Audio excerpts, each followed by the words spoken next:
പുലർച്ചെ ഫോണിലൂടെ അധ്വാനിച്ച് കിടന്ന് ഉറങ്ങിയാണ് പാവം. ഇവനെയൊക്കെ ടോണി നേരം പുലർന്നിട്ട് ഇപ്പൊ എത്രയെന്ന വിചാരം? എണിക്കാനുള്ള ബാവൂല്ലേ? ടോണി സമയം എന്താണെന്നറിയോ? കിടന്നുറങ്ങുന്ന എന്നോടാണോ റോയിച്ച സമയം ചോദിക്കുന്നത്? വാച്ചിലേക്ക് നോക്കിയാ പോരെ.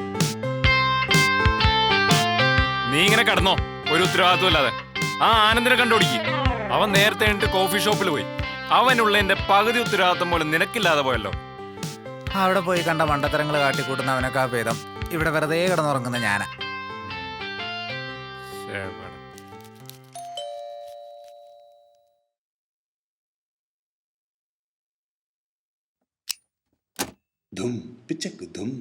കണി കാണിക്കാൻ പറ്റിയ സാധനം ടോണിയില്ലേ? ഉണ്ടല്ലോ. ഇപ്പൊ വിളിക്കാം. ഇവിടെ തന്നെ ഉണ്ടാവൂലോ അല്ലേ? ഇപ്പൊ തന്നെ വിളിക്കാവേ. ഡാ ടോണി, നിന്നെ കാണാൻ ഒരാൾ വന്നിട്ടുണ്ട്. ആരാണെങ്കിലും പിന്നെ വരാൻ പറ റോയിച്ച. ഒരു പെണ്ണാണ്. നീ ഉറങ്ങിയാണെന്ന് പറയാം. ആരാള്? എനിക്കറിഞ്ഞൂടെ, അന്വേഷിച്ചു വന്നതാ. കാണാൻ കൊള്ളാം.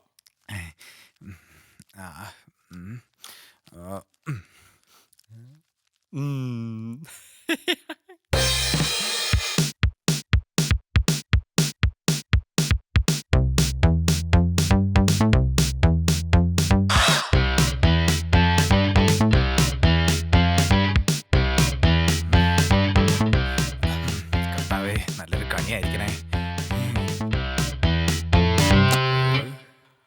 ഹലോ. Good morning. ഇതിലും നല്ലൊരു ഗുഡ് മോർണിംഗ് എനിക്ക് എൻ്റെ ജീവിതത്തിൽ കിട്ടാനില്ല. Thank you. റോയിച്ച,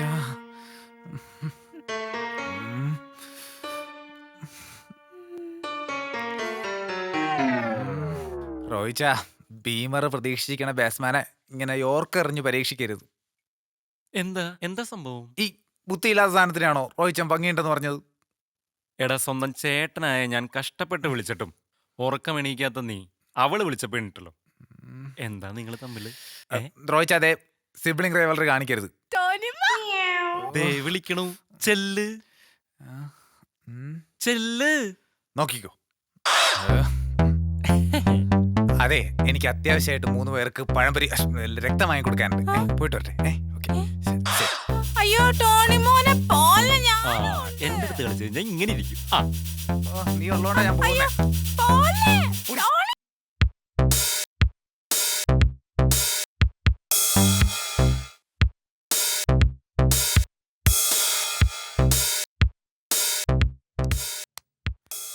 ആ ടേബിളിലിരിക്കുന്ന ആളെ കണ്ടോ? കണ്ടു. എന്താ കാര്യം? അയാൾ ആത്മഹത്യ ചെയ്യാൻ പോവാ. ഇവിടെ വെച്ചോ? ഇവിടെ വെച്ചാവണമെന്നില്ല, പക്ഷേ അയാൾ ഇന്ന് ആത്മഹത്യ ചെയ്യും. നിനക്കെങ്ങനെ അറിയാം? ഒരിക്കൽ ആത്മഹത്യ ചെയ്യാൻ പോയവന് ആത്മഹത്യയിലെത്തിക്കുന്ന എല്ലാരെയും തിരിച്ചറിയാൻ പറ്റും. അയാൾ ചെയ്തോട്ടെ, അയാളുടെ ആഗ്രഹമല്ലേ. പക്ഷെ ഇവിടെ ചെയ്യാതിരുന്നാ മതി. പിന്നെ നമുക്കെന്താ? അല്ല, ഇങ്ങനെയുള്ളവർക്ക് ഒരു പേടി ഉണ്ടാവില്ലല്ലോ. നല്ല ഹോട്ടലിൽ കയറി ഭക്ഷണവും കഴിച്ച് പൈസ കൊടുക്കാതെ ഇറങ്ങി ഓടും. ആത്മഹത്യ ചെയ്യാൻ പോവാണല്ലോ, ഒന്നിനെയും പേടി ഉണ്ടാവില്ല. ഞാൻ ചെയ്തിട്ടുണ്ട് 2 പ്രാവശ്യം. അതൊക്കെ ഒരു കാലം. അതിനയാൾ കാര്യമായിട്ടൊന്നും കഴിക്കുന്നില്ലല്ലോ. ഞാൻ പറയാനുള്ളത് പറഞ്ഞു. അവസാനം ഇയാൾ ഇറങ്ങി ഓടുമ്പോ സുല്ലെ പിടിക്കടാ എന്ന് പറയുമ്പോ ഞാൻ പിടിക്കില്ല. എന്തായാലും എന്തിനായിരിക്കും അയാൾ ആത്മഹത്യ ചെയ്യാൻ പോകുന്നത്? അയാളുടെ കാമുകി വേറെ ആരുടെയും കൂടെ പോയിണ്ടോ? ആ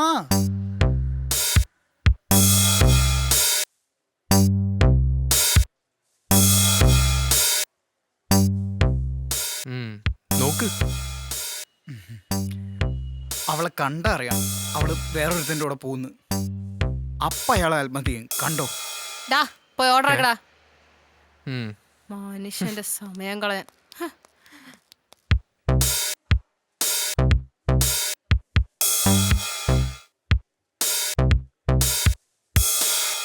സർ, ഓർഡർ. എന്താ?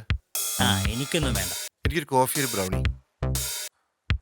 ഞാൻ പറയുന്നത് ക്യാമറ ഇങ്ങനെ നന്നായിട്ട് പാൻ ചെയ്ത് വരുമ്പോൾ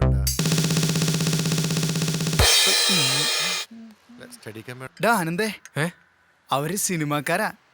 മറ്റേ ചെങ്ങനെ നീ ആത്മഹത്യ ചെയ്യിപ്പിച്ചു. ഇനി ഇവരെ സിനിമാക്കാരാക്ക. വേണമെങ്കിൽ മതി. ഏ, ഇനി സിനിമാക്കാരാവോ? എങ്ങാനും ബിരിയാണി കൊടുക്കണ്ടെങ്കിലോ?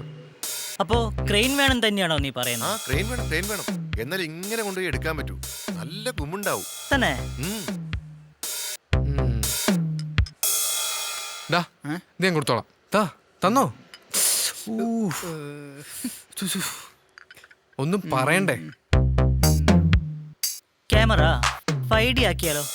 ഞാനാ ക്യാമറമാൻ, ഞാൻ പറയും. ഉം. ക്യാമറ 5D ആയിക്കോട്ടെ, നല്ല ഗുമ്മുണ്ടാവും. സാർ കാപ്പി. അവിടെ അവിടെ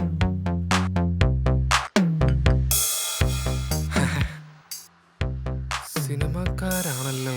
ഈ നാച്ചുറൽ ലൈറ്റ് മതി. ഉം. ആവശ്യമില്ലാത്ത lights എല്ലാം ഒഴിവാക്കിയിട്ട്. ആ ലൈറ്റ്സിന്റെ കാര്യം ശരിയാ, അവര് സിനിമാക്കാരന്നെയാ. ഇപ്പൊ എന്തായി? നായകന്റെ പേരെഴുതി കാണിക്കുമ്പോ നായികയുടെ മുഖം കാണിക്കണം.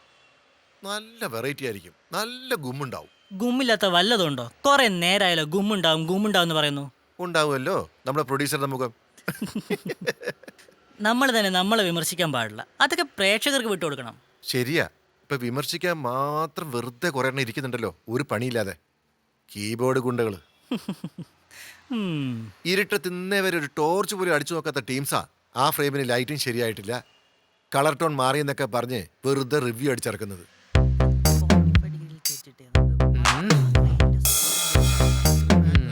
അയ്യോ കൈ കൈ. ഉഫ്. ആ.